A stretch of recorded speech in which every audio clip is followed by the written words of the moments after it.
Assalamualaikum warahmatullahi wabarakatuh. Halo semuanya, perkenalkan nama saya Tri Haryanti dengan NIM 2285190037.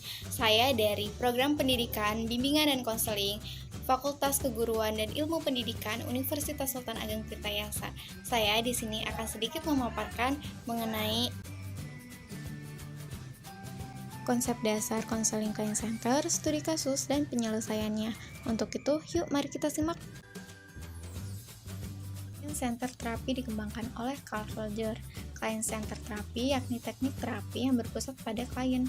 Client center teori dikenal pula dengan sebutan teori non-direktif atau berpusat pada pribadi. Pendekatan konseling client center menekankan pada kecakapan klien untuk menentukan pokok pikiran yang penting dalam dirinya dan pemecahan masalah untuk dirinya.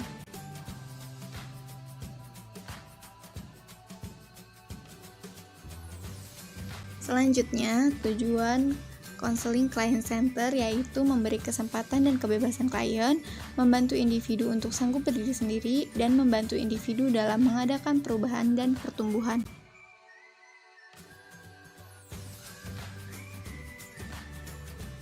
Contoh studi kasus yang saya ambil mengenai siswa yang malas mengikuti pembelajaran di kelas karena keluarga yang disharmonis. Sebut saja siswa X. Siswa X memang dari keluarga disharmonis yang mengakibatkan siswa X malas untuk mengikuti pembelajaran di kelas.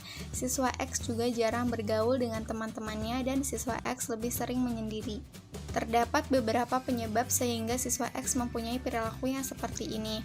Faktor internal, kurangnya perhatian orang tua karena kedua orang tuanya selalu sibuk dengan pekerjaannya. Sedangkan faktor eksternal yaitu karena siswa X menutup diri dan tidak memiliki interaksi dan komunikasi yang baik dengan teman sekelasnya. Sehingga X mengalami kehilangan semangat untuk belajar dan kegiatan yang lainnya. Selanjutnya, proses penyelesaian atau proses konseling untuk mengatasi masalah tersebut yaitu dimulai dengan konselor menemui klien dan memulai pembicaraan dengan menanyakan kabar. Konselor juga menanyakan hal yang membuat klien tidak keberatan atas kedatangan konselor. Selanjutnya, mengidentifikasi yang berhubungan dengan apa yang dialami saat ini. Selanjutnya, konselor mendorong klien untuk menerima tanggung jawab agar klien merasa lebih berhak untuk melaksanakan pemecahan yang dihadapinya, dan agar klien bisa percaya diri untuk memecahkan masalahnya sendiri. Konselor juga terus memberikan dorongan kepada klien untuk mengungkapkan perasaan-perasaan secara bebas, supaya masalah yang belum tersampaikan bisa disampaikan pada proses konseling berlangsung.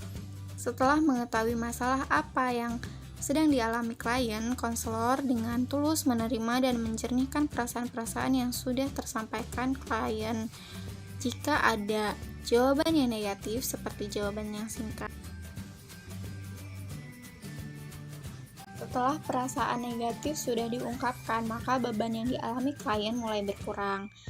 Dan klien menjawab pertanyaan biasanya lebih panjang dan memungkinkan klien untuk tumbuh dan berkembang untuk memecahkan masalahnya sendiri. Selanjutnya, biasanya klien juga menunjukkan perasaan positif saat konselor menerima perasaan-perasaan positif yang diungkapkan klien dan perasaan itu diikuti oleh perkembangan yang berangsur-angsur mengenai wawasan klien mengenai dirinya dan pemahaman serta penerimaan diri. Selanjutnya, klien sudah memiliki pemahaman tentang masalahnya dan penerimaannya, konselor mulai membantu klien membuat keputusan untuk melakukan perubahan sikap klien dan melangkah untuk memikirkan tindakan selanjutnya, tindakan yang lebih baik dari keadaan saat ini. Sehingga proses pemahaman juga dilakukan proses verifikasi ke arah yang diambil untuk keputusan dan tindakan yang memungkinkan. Dan yang terakhir, ketika klien sudah memahami permasalahan dan menerima permasalahan yang dialaminya, sudah saatnya mengurangi ketergantungan klien atas bantuan konselor tentang permasalahan yang dihadapi klien. Konselor juga memberitahu kepada klien secara bijaksana bahwa proses konseling itu perlu diakhiri. Itulah sedikit pemaparan mengenai konsep dasar konseling client center, serta contoh kasus dan cara penyelesaiannya. Terima kasih. Wassalamualaikum warahmatullahi wabarakatuh. Bye-bye.